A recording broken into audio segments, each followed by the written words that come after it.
Hello friends, स्वागत है आपका हमारे यूट्यूब चैनल पर। आशा करते हैं आप सभी लोग स्वस्थ और अच्छे होंगे। फ्रेंड्स, इस वीडियो में हम आज आपको वट सावित्री अमावस्या व्रत की जो कुछ भी पूजा सामग्री होती है वह संपूर्ण पूजा सामग्री आपको इस वीडियो में बताएंगे। फ्रेंड्स, आपको बता दें कि यह व्रत सुहागन स्त्रियां अपने पति की लंबी आयु की कामना के लिए यह व्रत रखती हैं। उसमें किन किन चीज़ों की सामग्री की आवश्यकता होती है वह हम आपको इस वीडियो में बताएंगे। फ्रेंड्स, वट सावित्री से संबंधित हमने अपने इस चैनल पर वीडियो डाल रखी है। उसमें वट सावित्री व्रत के दिन में जो नियम अपनाने चाहिए और पूजा विधि किस तरह करनी चाहिए वह हमने आपको उस वीडियो में बताया है।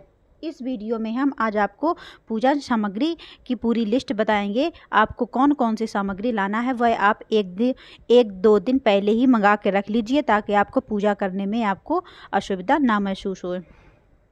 तो फ्रेंड्स, चलिए समय न बर्बाद करते हुए आपको बता दें कि यदि आप भी वट सावित्री का व्रत रह रहे हैं, व्रत आपने रखा है, आप रखने की इच्छा रखती हैं, तो आप इस दिन कौन कौन सी सामग्री रखिएगा।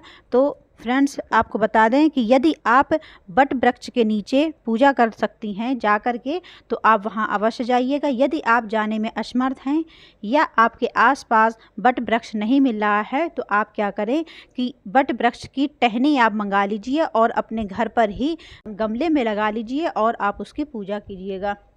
फ्रेंड्स, जब भी आप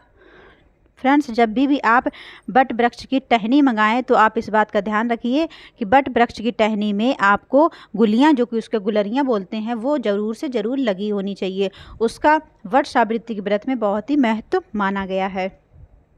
तो आप अपने गमले में लगाइए और आप उस दिन आप पूजा कीजिएगा। फ्रेंड्स, दूसरी चीज़ बता दें कि गोबर के आपको गौरी गणेश बनाने हैं। आप जानते हैं कि गौरी गणेश या तो मिट्टी के भी बन जाते हैं, पड़ुआ मिट्टी जिसको बोलते हैं, पीली मिट्टी कहा जाता है।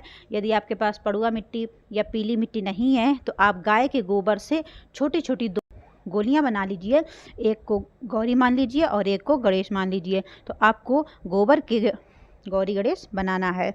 फ्रेंड्स, तीसरी चीज़ पूजन सामग्री में बता दें कि लाल वस्त्र आपको इस्तेमाल करना होता है। लाल वस्त्र के रूप में आप हो सके तो आप साड़ी रख लीजिए। यदि साड़ी की आपके पास सामर्थ्य नहीं है तो आप लाल छोटा सा कपड़ा, अस्तर या आप लाल ब्लाउज की पीस भी आप रख सकती हैं। तो आपको लाल रंग का कपड़ा रखना है, इस बात का आप ध्यान रखिएगा। फ्रेंड्स, चौथी चीज़ है 16 श्रृंगार का सामान। फ्रेंड्स, इस दिन सुहागन स्त्रियां यह व्रत रखती हैं तो 16 श्रृंगार का सामान आपको माता पे अर्पित करना है, इस बात का आप ध्यान रखिएगा। तो 16 श्रृंगार का सामान आपको चढ़ाना होता है, तो आप 16 श्रृंगार का सामान मंगा लीजिएगा। फ्रेंड्स, अगली चीज़ बता दें कि भींगे हुए काले चने, यानी आपको काले चने की आवश्यकता होगी। उसको आप एक दिन पहले ही शाम को भिगो दीजिए और सुबह वही भींगे हुए चने को आपको पूजा में आवश्यकता पड़ेगी। फ्रेंड्स, अगली चीज़ बता दें कि आटे से बने हुए बरबट, यानी आटे की छोटी छोटी लोई बनाई जाती हैं, फिर उनको तेल में तला जाता है। आप जिसे छोटे छोटे गुलगुला जिसको भी बोलते हैं, आपके यहाँ जो कुछ भी बोला जाता है, उसको एक टहनी में यानी एक सींक में उसको पिरोते हैं। इसका प्रयोग इस त्यौहार में विशेष महत्व रखता है। तो आपको छोटी छोटी गुलगुलियाँ बना लेनी हैं। उसके बाद में आपको बता दें कि आपके पास जो कुछ भी ऋतु के अनुसार फल हों, कोई भी फल आप फल रख सकती हैं। और एक कलश रखिएगा। कलश के तौर पे आप मिट्टी का हो तो मिट्टी का और उत्तम है। यदि मिट्टी का ना मिल सके तो आप नॉर्मल तांबे का कलश भी रख सकते हैं। कलश के ऊपर रखने के लिए आपको एक कटोरी में अनाज चाहिए। अनाज के लिए आपके पास चावल हो या गेहूँ हो या किसी भी तरीके का आपके घर में अनाज हो, वह कटोरी में रखने के लिए आपको अनाज चाहिए। उस कटोरी के ऊपर रखने के लिए आपको एक घी का दीपक चाहिए। आपको घी का दीपक रखना है। फ्रेंड्स, आपको आम के पत्ते की आवश्यकता होगी। आम के पत्ते आपको कलश में रखने हैं। यदि आम के पत्ते आपको नहीं मिल रहे हैं तो अशोक के पत्ते हों या आम के पत्ते हों, इन दोनों में से किसी के भी पत्ते आपके पास हों तो आप पूजा में रख सकती हैं। इसके बाद आपको बता दें, नहीं, हाथ वाले आपको पंखे की आवश्यकता होगी। इसमें 2 पंखे का इस्तेमाल होता है। एक पंखा आप चढ़ाते हैं और दूसरे पंखे से आपको अपने पति की पंखा करना होता है। तो आप हाथ वाले पंखे 2 बांस के पंखे मंगा लीजिए और आपको पूजा में रखना है। फ्रेंड्स, अगली चीज़ बता दें कि आपको फूल चाहिए होते हैं। आपको जो किसी भी तरीके के जैसे फूल आपको मिले आप फूल अर्पित कीजिएगा। और दीपक रखना है, घी का दीपक रखना है, आप ध्यान रखिएगा। धूप बत्ती सुलगाने सुगंध के लिए धूप बत्ती और सिंदूर रखना है, सिंदूर आपको ज़रूर रखना है, लाल वाला सिंदूर रखिएगा। हल्दी चाहिए और आपको चाहिए चावल, चावल हो सकें तो आप सजे हुए यानी साबुत चावल रखिएगा। इसका फ्रेंड्स किसी भी पूजा पाठ में आपको साबुत चावल का इस्तेमाल करना चाहिए।